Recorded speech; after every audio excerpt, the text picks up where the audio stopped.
shughulikia maelekezo yaliyotolewa. Ni kipindi cha kutoka madhabahuni na mtume na nabii Joshua Chris hapa. Na leo ninakuja pale unaponitazama na ujumbe wenye kichwa shughulikia maelekezo yaliyotolewa. Mtu wa Mungu, ninapenda uelewe, hakuna lolote linatokea kwa bahati mbaya kwenye maisha ya mtu. Lolote linalotokea, liwe jema liwe baya, linatokea kwa sababu limesababishwa kutokea. Hata moja ya kitu ambacho wengi hawajakifahamu ni kwamba lolote linalokutesa, elewa, zipo nyakati hili linalokutesa linakutesa kwa sababu limepokea maelekezo. Kuna maelekezo, kinachokutesa kimepokea, na kinakutesa kwa sababu kinatimiza maelekezo au kinafanyia kazi maelekezo yaliyotolewa. Maneno la Mungu linasema kwenye Hosea sura ya 4 mstari wa 6, watu wa Mungu wanaangamia kwa kuwa hawana maarifa.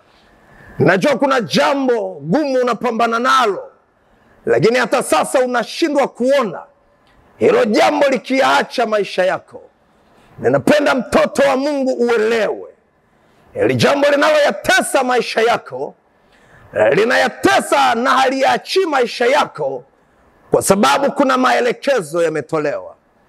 Shughulikia maelekezo. Hebu twende na mimi mara moja kitabu cha Samueli wa pili sura ya 11. Samueli wa pili sura ya 11 mstari wa 14 mpaka wa 17. Neno la Mungu linasoma hivi pale: hata ikawa asubuhi, Daudi akamwandikia Yoabu waraka na akaupeleka kwa mkono wa Uria mwenyewe. Akaandika katika waraka huo akisema, mwekeni Uria mbele ya watu penye vita kali, kisha wengine wote ondekeni, mumwache ili apigwe na auawe. Ikawa Yoabu alipokuwa akiusuru mji, akamweka Uria mahali alipojua kuwa pana mashujaa. Watu wa mji wakatoka wakapigana na Yoabu, na baadhi ya watu watumishi wa Daudi wakaanguka. Uria Mhiti naye akafa. Sikiliza, hii ni habari ya askari wa jeshi la Israeli anaitwa Uria. Maandiko yanaonyesha jeshi la Israeli lilikuwa likipigana vita mahali fulani, na walipokuwa vitani huku nyuma, Daudi alipobaki nyumbani akampenda mke wa askari mmoja, akamtamani mke wa askari mmoja Uria, akamchukua akalala naye na akamtia ujauzito, akampatia ujauzito. Daudi akajaribu kufunika ile dhambi yake kwa kumrudisha Uria. Alimwambia kamanda wa vita amrudishe Uria. Aliporudi Uria akaenda kwa Daudi. Daudi akamwambia, nimekuita ili nikuulize tu vita inaendeleaje. Uria akamwambia kila kitu ni safi. Daudi akamwambia huyu askari, rudi nyumbani kapumzike siku 2-3 alafu utarudi vitani. Huyu askari akakataa kurudi nyumbani. Daudi alipoona askari amekataa, akajua dhambi aliyoifanya itafunuka, na akatafuta kufunika ile dhambi. Atafunikaje uovu wake? Akaamua kumuua Uria. Anamuaje Uria? Maandiko anasema akapeleka maagizo kwa Yoabu. Yoabu alikuwa ndio kamanda wa jeshi. Akapeleka maelekezo yanayosema Uria anapofika awekwe front line. Ninapenda uelewe, Uria hakuwa askari wa front line, lakini maelekezo yametoka awekwe front line, na sio tu front line, awekwe front line mstari wa mbele mahali penye vita kali. Sio tu front line mahali penye vita kali, Yoabu hakikishe Uria anakufa.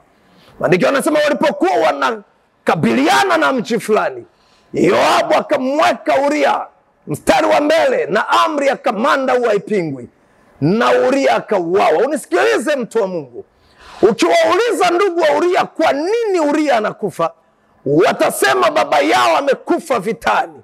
Watasema vita imemuua baba yao. Sio vita iliyomuua baba yao. Maelekezo kutoka kwa Daudi ndio aliyomuua baba yao. Kilichomuua Uria sio vita. Kilichomuua Uria ni maelekezo ya Daudi. Uria amepigana vita nyingi kama mtu wa mstari wa nyuma na hajawahi kufa. Ila kuna maelekezo yametoka, lazima afe. Amewekwa mbele na amekufa. Kinachomuua Uria sio vita, ni maelekezo. Ninataka uelewe, kilichomuua ndugu yako yule sio kirusi cha korona, sio ugonjwa wa kisukari. Na ndio maana kuna watu wana kisukari lakini hawafi. Walipata korona na waliponyoka. Ila ile kisukari, ile korona ilipewa maelekezo na mawakala wa giza imuue ndugu yako, na ndio maana ilimuua. Na ndio maana nakuambia, shughulika na maelekezo. Oh, haleluya. Na leo kwa jina la Yesu aliye hai, chochote kilichopewa maelekezo ili kukumaliza wewe au ndugu yako, wewe au mtoto wako, ninaharibu yale maelekezo kwa jina la Yesu aliye hai. Unielewe, maelekezo yaliyowekwa kwenye barua aliyoibeba Uria, kama yale maelekezo yangeharibiwa siku ile, yasimfikie Yoabu, Uria asingekufa. Kama yale maelekezo yangeharibiwa yasimfikie Yoabu, Uria asingekufa. Shughulika na maelekezo. Nini kimepewa maelekezo kukutesa? Roho ya umaskini imepewa maelekezo, na ndio maana iachi maisha yako. Roho ya ugonjwa imepewa maelekezo, ndio maana iachi maisha yako. Kwa namna za kiroho, kuna watu wamepewa maelekezo na mashetani, kwa wao kujua au bila kujua, na ndio maana wanayatesa maisha yako. Leo kwa jina la Yesu Kristo wa Nazareti aliye hai, hayo maelekezo yaliyotolewa ninayaharibu katika jina la Yesu Kristo wa Nazareti aliye hai. Hivyo elewa, una kazi ya kushughulikia maelekezo. Nimekuonyesha kitabu cha Samueli wa pili 11:14 mpaka 17, lakini utasoma pia kitabu cha Wafalme wa kwanza, Wafalme wa kwanza sura ya pili, Wafalme wa kwanza sura ya pili, mstari wake ni wa kwanza mpaka wa 6. Angalia mara moja kitabu cha Wafalme, Wafalme wa kwanza sura yake ni hiyo hapo ya pili. Wafalme wa kwanza, angalia sura ya pili hiyo. Neno la Mungu linasoma hivi, maandiko yanasomeka hivi pale. Wafalme sura ya pili. Basi siku za kufa kwake Daudi zikakaribia. Wafalme wa kwanza sura ya pili 1 mpaka 6. Siku za kufa kwake Daudi zikakaribia, akampa maelekezo mtoto wake Sulemani akisema, mimi naenda njia ya ulimwengu wote. Uwe hodari, ujionyeshe kuwa wewe ni mwanaume. Uyashike maelekezo ya Bwana Mungu wako, uende katika njia zake, uzishike sheria zake na amri zake na hukumu zake, ili Bwana afanye imara neno lake alilolinena kwa habari yangu, akisema, ikiwa watoto wako watatembea kwenye njia inayofaa, wataenda mbele zangu katika kweli na mioyo yao yote na roho zao zote, hutakosa mtu katika kiti cha Israeli.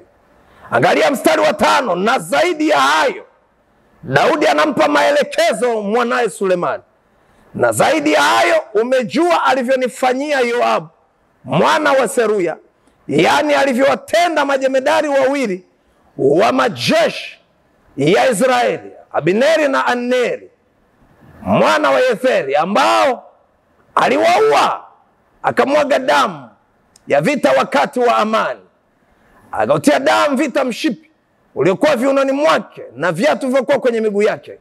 Kwa hiyo anatoa maelekezo Daudi, kwa hiyo ufanye kama ilivyo hekima yako, wala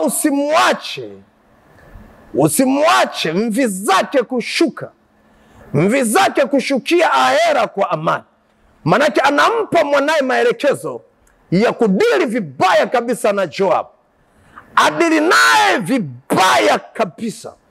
Unapofika mstari wa 28, mstari wa 28 mpaka wa 35, maandiko yanasema hivi kwenye mstari wa tena, habari zikamfikia Yoabu habari zikamfikia Yoabu. Ninachotaka uangalie pale, maelekezo yametoka. Haijalishi Sulemani alimfanya nini, Yoabu, lakini nataka uelewe kilichosababisha amtendee yale Yoabu ni maelekezo. Na ndio maana mimi nakufundisha, shughulikia maelekezo. Elewa, kuna roho zimepewa maelekezo kukutesa. Kuna watu wamepewa maelekezo kukutesa. Kuna vitu vimepewa maelekezo kukutesa. Usiposhughulikia yale maelekezo, haiwezi ikawa salama kwako. Na unaposhughulika na maelekezo, moja, utafanya maombi kwa hatua 3. Unaposhughulikia maelekezo, moja, shughulika na anayetoa maelekezo ili wewe uteseke. Moja, shughulika na anayetoa maelekezo. Daudi ndiye aliyetoa maelekezo. Yoabu ateseke, Shimei ateseke, Uria afe kabla wakati wake. Daudi ndiye aliyetoa maelekezo. Lakini Daudi ndiye aliyetoa maelekezo ya Yoabu kushughulikiwa. Daudi ametoa maelekezo, Uria kushughulikiwa. Shughulika na anayetoa maelekezo. Anatoa maelekezo kwa roho za umaskini, ndio maana haziachii maisha yako. Anatoa maelekezo roho ya ugonjwa fulani, ndio maana haiachi maisha yako. Anatoa maelekezo na ndio maana unashindwa, unakataliwa. Shughulika kwanza, anamtoa maelekezo. Alafu jambo la pili, shughulikia anayeandaliwa kutekeleza maelekezo. Daudi alitoa maelekezo, aliyefanyia kazi maelekezo ni Yoabu. Namba 2, shughulikia anayeandaliwa kufanyia kazi maelekezo, aliyepewa maelekezo ya kukutesa. Shughulika na hiyo roho, shughulika na huyo mtu, shughulika na hicho kitu. Hiyo ndio hatua ya pili. Na hatua ya 3 na ya mwisho, yaharibu yale maelekezo.